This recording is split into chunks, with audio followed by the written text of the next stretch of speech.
Hello, everyone, and welcome to the Brownstone. I'm your host, Dr. Michele, and you're listening to Numbers Don't Lie. We learn to get out your feelings so you can make the best decisions for yourself, your family, and your business.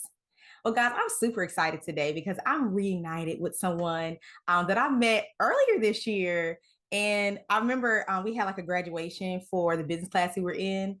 And one of the facilitators was like, "Are y'all like cousins? Y'all like know each other before the class?" And I was like, "No, we met here." And he was like, "I would not be able to tell because we just clicked. We actually ended up sitting beside each other, and then no one ever moved. I don't know why we do that in school. Like you find your seat and you never move." Well, that happened, and we sat next to each other and we just clicked. What she does kind of it vibes well with what I do. She's really cool, really dope. She's into, guess what, y'all? Sales. Now, for all y'all out there that act like, "Oh, I have a good product, I have a good service. I'm not a salesman. I don't want to do all that. I don't want to sound like a sleazy salesman." Da, da, da. Let me tell you, everybody needs sales. Everybody needs to learn how to sell their products. It doesn't matter how good it is. There's plenty of good products that have never hit anybody else's house, that have only hit family and friends, all because they did not take the time to learn how to sell or get the help to sell. So this is for everybody that has a product or service. So I need you to go ahead and lean in, go ahead and share this podcast episode with your friends that you know are in business and they're slow, their sales are slow, or they just cannot seem to get it together. They need to hear this episode.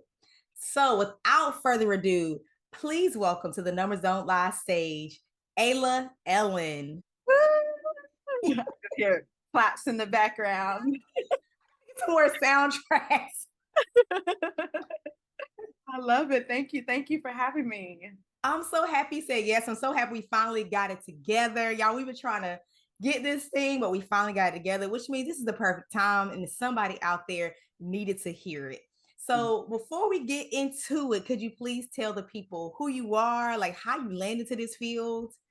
Yeah, so my name is Ayla Ellen, for those of you who don't know me. I like to say I'm a gangsta guy girl. I'm a mother of a beautiful daughter. She's 8 years old, named Nyla.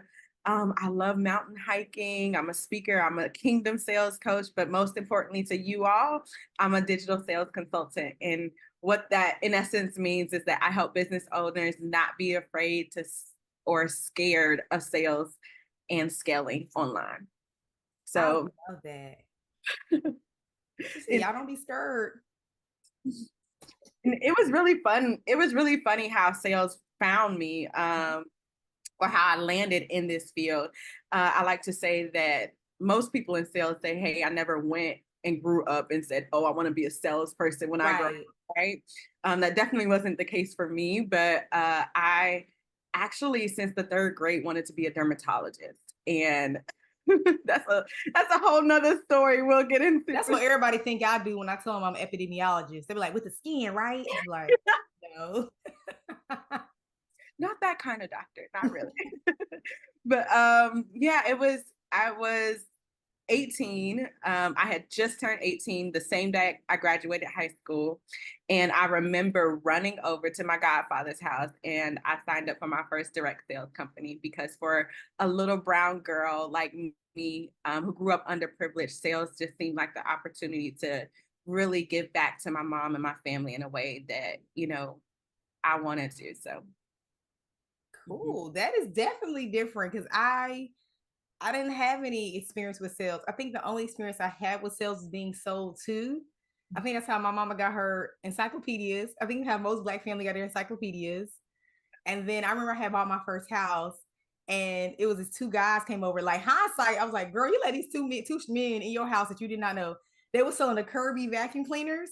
I ain't gonna lie, I wanted one, but it was like $2,000. I was like, I yeah. gotta think about that. Hold on now. That's funny. Like I didn't do the door-to-door Kirby sales, but I Mhm. did do two types of door sales. And one was I sold people knives. So, but I did a lot of referral based selling. So I kind of knew who I was going into selling to. But I'm like, if I could get people to open their door with a set of knives, I'm like, I'm probably good at this. That's real. Who was it? Cutco. Yes, yes. It was my college sales career, yes. That's hilarious. I think I knew met somebody else that they got their sales experience started in college with Cutco. So Cutco, if you out there, you got a lot of people starting on their way. We need to get them to sponsor this episode. So you talked about your early sales experience, but you stepped out on faith in 2020. I think a lot of us did because I think that's when I incorporated my business in Mhm. 2020. Could you tell us before we really get into the sales, because there's a lot of entrepreneurs listening, like what's your personal lessons that you've already learned about like taking risk in entrepreneurship? Man, so I actually started doing sales um, and doing digital sales back in 2016. After I had my daughter, that's kind of when I went full throttle.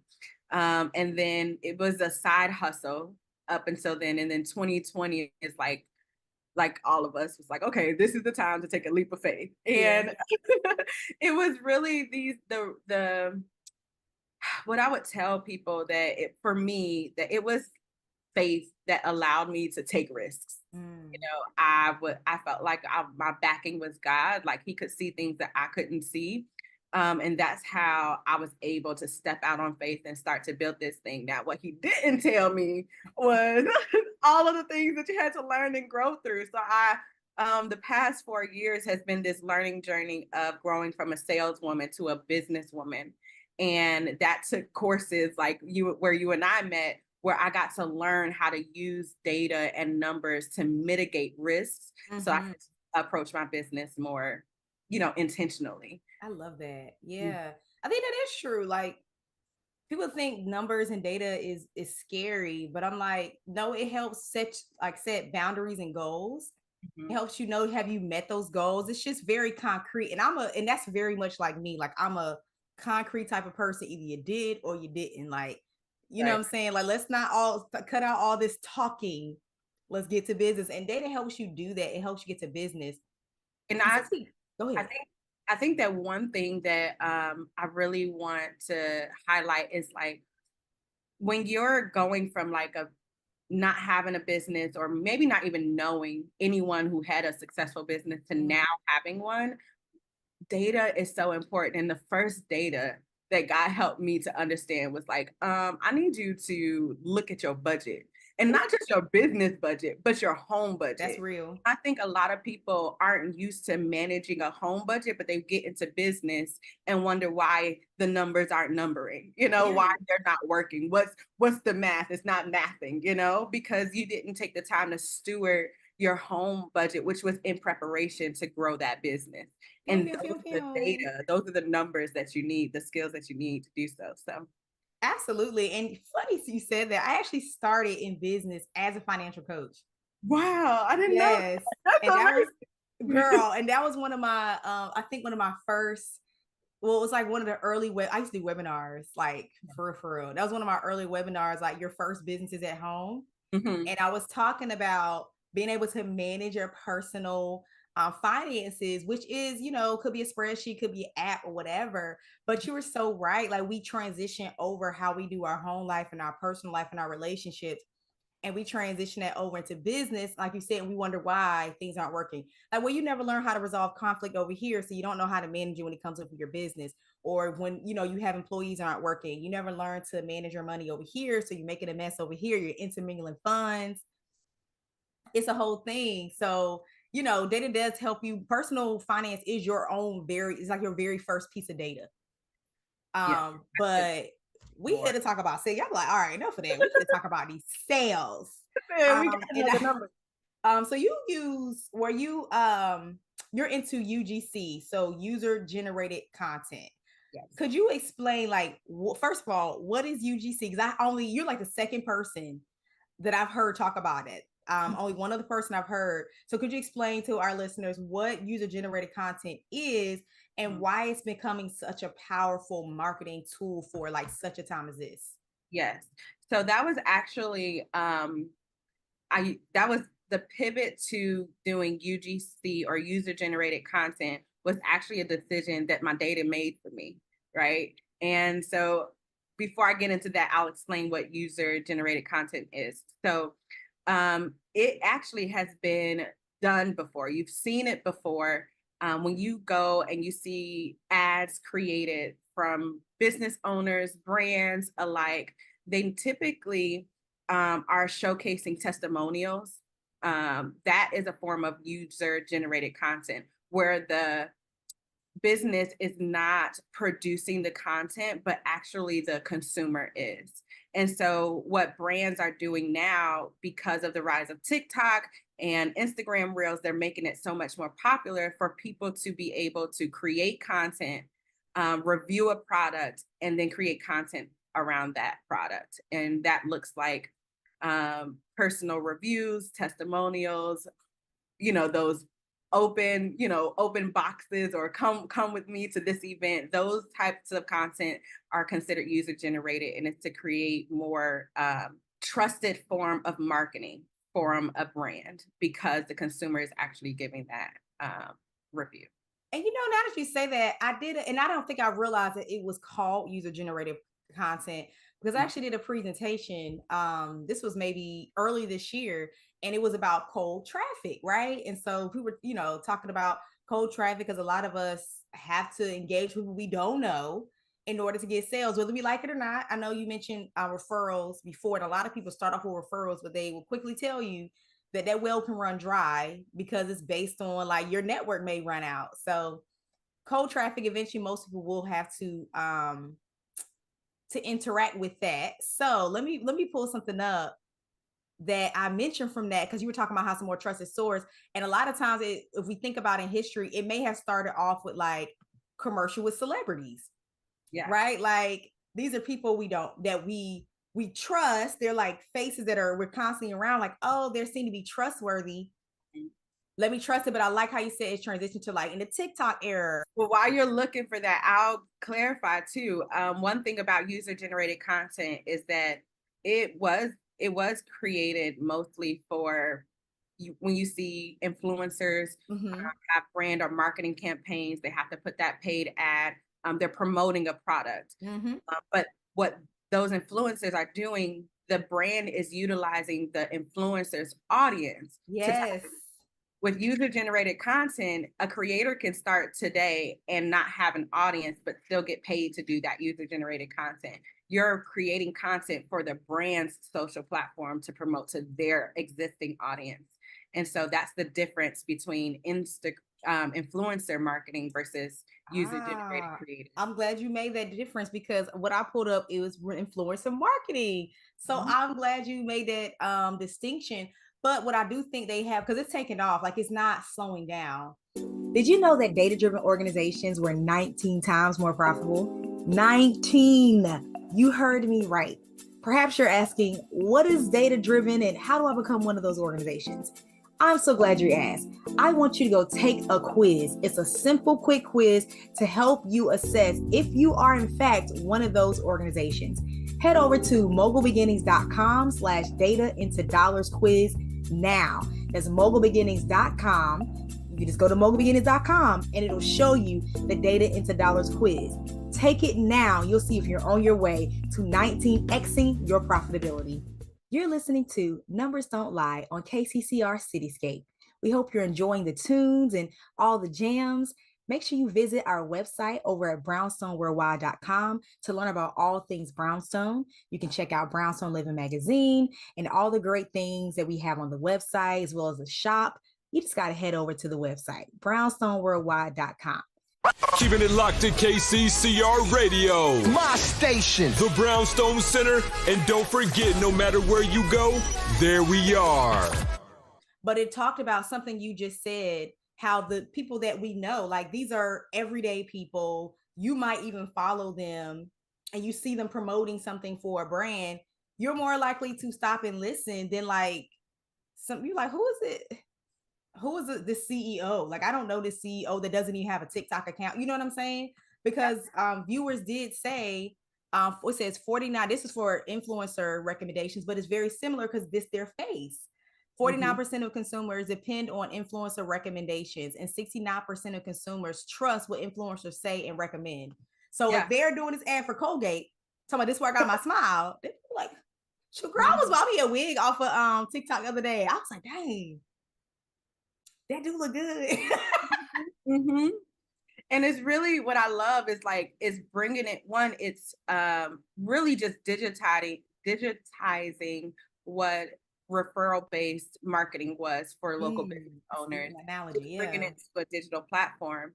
And what I love about it is that with influencer marketing, you see more influencers promoting that product to their audience, but they're able to do that because they built trust with that audience. Yes. But if you have a brand that doesn't have that trust built, then people who are using that Colgate, who are using that wig, is really reminding you of the, 2012, 2014 YouTube era where people would try on, hey, this is the product, I'm trying it, this is how it works with my hair. I cut my hair back in 2012, so I was knee deep into YouTube. Me too, girl. And so when I could see people using that product on their hair type that was similar to my hair type, it really encouraged me to get that product more. And so really that's what user generated content is really doing for us today. That's dope. I never thought about it as just the digital form of affiliate. Well, you say affiliate or referral? Referral marketing. I never put the one two together. So you say you often say that around 80% of consumers trust user generated content, for their marketing. How do you think this is going to impact traditional advertising? Because we still have radio, we still have TV ads, we still have billboards. Like, how do you think it's going to impact the traditional forms of marketing? Yeah, so nothing is new under the sun. It's just innovated, right? It's just doing it a new way. And user generated content currently it has 28% lift in engagement. So those brands that are posting content that are created by users, then they're seeing more engagement on their profiles. They're seeing more engagement in their followers. And even more than that, when we talk about sales, companies are seeing 29% increase in web conversions, which leads to sales generated from that user generated content because they see someone like them or similar to them promoting that type of product. Wow. Mm-hmm. So I could start doing UGC. So this is where I see user generated content going for coaches, consultants, the online space. Right now, there are just a lot of brands that has the financial backing to pay their content creators to make content for their own social medias. Where I see coaches and consultants really leveraging this type of marketing, this type of sales campaigns is utilizing their consumers who are in their courses, who are in their, who use their products and really putting them at the forefront of their marketing versus the brand or that person. And what you see now is a lot of brands, or not brands, but a lot of coaches and consultants, they are actually the creator of the program, and they're the ones that's promoting it. And we have way more trusted, kind of intelligent buyers these days. Yeah. We have way more intelligent buyers these days, especially when I can Google you and see if you are legit or not. They're looking for sources that are trusted. When you promote and put on the forefront your consumers who are actually in the program, and that becomes a part of your content strategy, that becomes a part of your sales marketing, sales campaign strategy, then you'll see more people really putting that trust in you as well. And so I see you and people who are coaches and consultants in the past, all they did was testimonial create content, right? Hey, this is someone who did really well with the course. You can see a landing page right now and you'll scroll down and you'll see all the testimonials. This is how the course worked for me, right? But it is a very beautiful way when you can actually create content around, hey, what does it look like for a busy mom to implement this type of program in her life? Instead of saying, hey, it takes you 4 hours to do this course a week, show that mom that's doing it 4 hours, 4 hours course of a week. Come with me this week as I dive into this program, right? as I learn this skill. So I think more coaches and consultants are going to have to innovate the way that they're looking at the people who are actually walking through their programs and truly make them, raving fans. As we Wow. see nowadays, if you go to a movie and find a good movie you Mhm. like. That's good. And that to me, that's a good reminder that because as much as I'm a rah girl for data and numbers, it also just reminded me that it doesn't stand alone. So we can spout out like, oh, 70% of people that took this course or did this, they did that. But like you said, like people just are not as trusting and and that can be very boring. But if you're pairing that with good content, then to me that's what like this I do like narratives and impact reports, and I will tell even my clients like, okay, yes, we need data, but we also need the other stuff Mhm. too, because I ain't gonna lie, like I love, much as I love numbers, if that's all you had, it's boring. So I love pairing it with something like you said, like with the content, with something that is very relatable. Getting people like, oh, I could put myself in her shoes. She's like me. I'm a busy mom. Like, okay, I have two daughters too. I love that. So to me, they go together. It's not one or the other. It is both, because people do want to understand that, like, okay, yes, this is busy mom, but for real, what's your success rate? So they do go together. Yeah. And actually you can I help to create sales campaigns for Mhm. organizations. And I think when you talk about coaches and consultants, really putting the number behind their content strategy, when I look at how a content piece is performing, marketing metrics are completely separate or different than sales metrics, Mhm. right? That's good. They do align. Uh, Statistically, right now, about 60% of your client's buyer journey is marketing, but that 40% is sales. Mhm. So you're really leaving them if you're not really intentional about how do I transform them from just this content that I'm pushing out to connect with them to really a closed cart. And That's so good. I like to focus on the closed cart KPIs. Where are they now? Where do they turn from cold to warm to hot to buyers? Mhm. And so when I look at how organizations are using an ad, and then they have four, organic content pieces in congruent that's going on their social platform as that ad is being promoted, they see a 4 times engagement and uh, cart close. They see a 4 times increase of their income because Mhm. of that type of style of ad. Because what do you do when you scroll? You go and you press that person. Who is this person that's scrolling on my feed? Okay, this ad is really good, but you click that face and you go and look on their page as well. And if you see that same content or that same user that is in that ad that's being promoted on that actual feed, going into depth about that type of program, product, or service, then you're likely to get that person to the cart quicker. Mm. And I'm glad you mentioned that, because I do think sometimes we forget that it's the full cycle that we need to be concerned about. Because I do think sometimes people get stuck in their silos of like sales, sales, sales. They forget that you have to get people to the sales call. Like there's a whole lot of marketing. So we be waiting to get the calls, but there's no sales. I mean, there's no marketing. And then you have people that can make beautiful pages, great content, but then once people are interested, there's, like you said, no intentionality to get them to close. So I love how you said, like, we need everything. You need to attract people, you need to warm them up, you need to get them ready to buy. But once they're ready to buy, like you have to have a process, you gotta have something. Like Mhm. I've heard plenty of stories about how like people have all these followers and try to sell something. Well, first of all, you have a lot of people that have a lot of followers can't sell nothing. And Girl, then, you know what I'm right, saying? And then because followers don't always end up in dollars. right. It takes intentionality, like you said, but then you have people that are ready to sell something, but they have no process on the back end. So it's just like, oh, I'm gonna sell this ebook or I'm gonna sell this t-shirt, but it's just like, okay, what's the link? Okay, Mhm, like, are you capturing emails? So mhm. like, how are you delivering it? So it's like a whole thing. So it's like, I'm so glad you reminded us that it's the full thing that you need to be concerned about. Is not just one or the other. And what I find working with clients is that it's easier to get on social media once you get over that hump of getting Yes. yourself out there, right?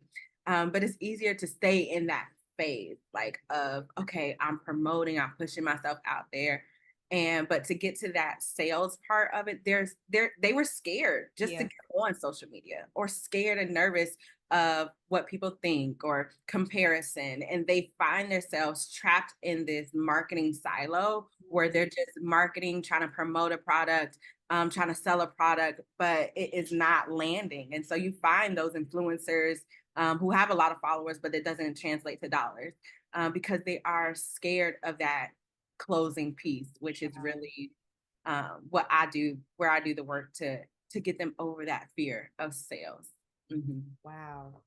And I love that you said that, like, I do the work, I help you get over that fear, because a lot of times in entrepreneurship, we're trying to do everything on our own. And we Mm-hmm. don't have to. So like you and I took a course because we know, like, we don't know everything.